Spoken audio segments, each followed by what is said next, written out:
Hello friends, welcome to the my YouTube channel. તો આજે આપણે વઘારેલો રોટલો બનાવીશું. તો મારી ચેનલને ફટાફટથી જઈને સબસ્ક્રાઈબ કરો. તો વઘારેલો રોટલો બનાવવા માટે મેં અહીં એક રોટલો લીધેલ છે.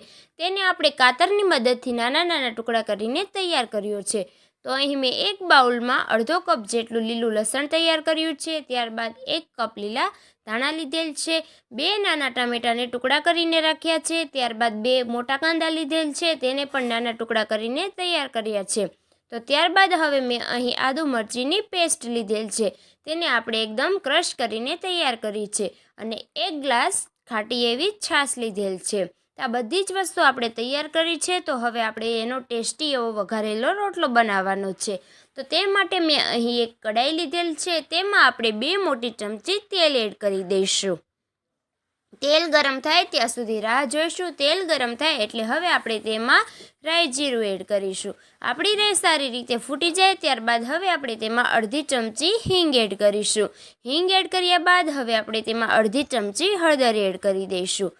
તો હળદર એડ કર્યા બાદ હવે આપણે જે અહીં ઝીણા સમારેલા કાંદા લીધેલ હતા તે એડ કરી દઈશું. તેલમાં કાંદા સારી રીતે બ્રાઉન કલરના થાય ત્યાં સુધી તેને હલાવી લઈશું.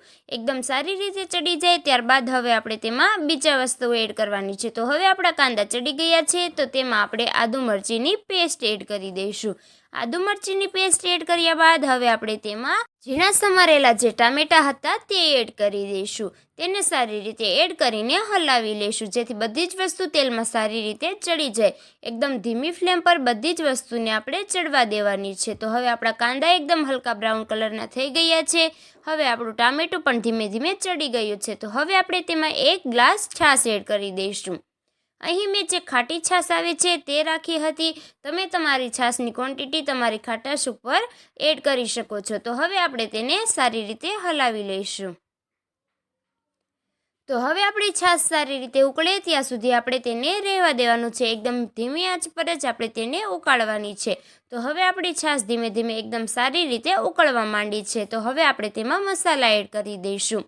તો તેમાં આપણે 1 ચમચી મીઠું એડ કરીશું. ત્યારબાદ હવે આપણે તેમાં 1 ચમચી ધાણા જીરું પાવડર એડ કરી દઈશું.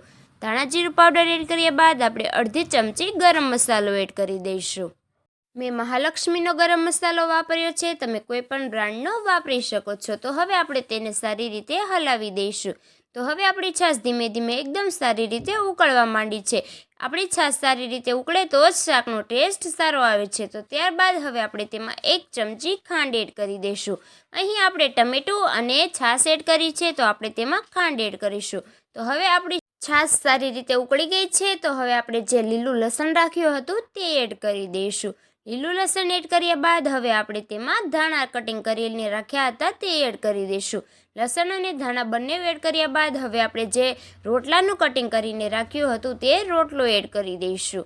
તો ફ્રેન્ડ્સ, આ રેસીપીને બિલકુલ સ્કીપ ના કરતા છેલ્લે સુધી જરૂર જોજો. અને તમને કેવું લાગે તે જરૂરથી કોમેન્ટ બોક્સમાં જણાવો, કેમ કે તમે મંચુરિયનનો સ્વાદ ભૂલી જાઓ તેવો ટેસ્ટી એવો વઘારેલો રોટલો બનીને રેડી થવાનો છે. તો હવે આપણે તેને થોડીવાર સુધી કૂક થવા દઈશું. તો બધી જ વસ્તુ સારી રીતે ચડી ગઈ છે. તમે જોઈ શકો છો રોટલો પણ ધીમે ધીમે એકદમ સરસ રીતે ચડી ગયો છે. રોટલો આપણો થોડીવાર સુધી જ કૂક થવા દેવાનો છે, કેમ કે તે રોટલો શેકેલો હોય છે એટલે તેને ચડતા વાર લાગતી નથી.